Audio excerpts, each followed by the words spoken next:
ایک بہن نے پوچھا کہ 2 تولہ سونا ہے تو کیا اس پر زکوٰۃ ہوگی؟ دیکھیے سونے کا جو نصاب ہے زکوٰۃ کے لیے وہ 7.5 تولے ہے۔ البتہ جب ایک سے زائد مال ہو، پہلے اس کے لیے سمجھنا ضروری ہے کہ اموال زکوٰۃ کون کون سے ہیں۔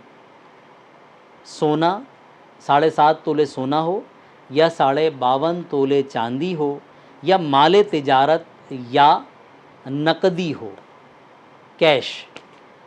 تو اب ان چاروں میں سے اگر صرف سونا ہے پھر تو 7.5 تولے ہوگا تو زکوٰۃ ہوگی، لیکن مجموعی مال ہے، یعنی 1.5 تولے سونا ہے اور کچھ نقد ہے، رقم ہے یا چاندی ہے، تو جب 2-3 اموال کا مجموعہ ہو جاتا ہے یا ایک سے زائد مالوں کا مجموعہ ہوتا ہے تو پھر چاندی کے نصاب کے برابر دیکھا جاتا ہے۔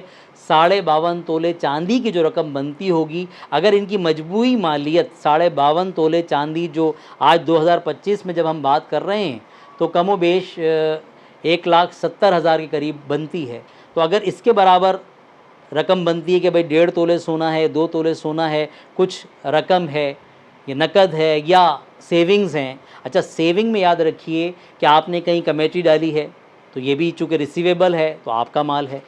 جتنی کمیٹیاں جا چکی، مثلاً کسی نے 1,00,000 روپے کی کمیٹی ڈالی اور 50,000 روپے بھر چکا ہے، ابھی کمیٹی کھلی نہیں، تو یہ 50,000 روپے اس کا مال ہے، اس کو بھی زکوٰۃ میں شامل کریں گے۔ اسی طرح پرائز بانڈ ہیں یا سیونگز ہیں، اسی طرح کیش ہے، ان سب کو ٹوٹل کریں گے، اگر وہ 52.5 تولے چاندی کے برابر ہو جائے تو اس سے زکوٰۃ ادا کی جائے گی، یعنی 1,70,000 روپے کم و بیش اگر 2025 کے حساب سے ہم بات کریں۔ اب یہاں سوال یہ پیدا ہوتا ہے کہ کسی کے پاس صرف سونا ہے، جیسے لوگ بچیوں کو دے دیتے ہیں، تو صرف سونا ہے اور اس کے علاوہ کوئی مال نہیں ہے، تو پھر جب تک 7.5 تولے سونا نہ ہو جب تک زکوٰۃ نہیں ہوگی۔ واللہ اعلم بالصواب۔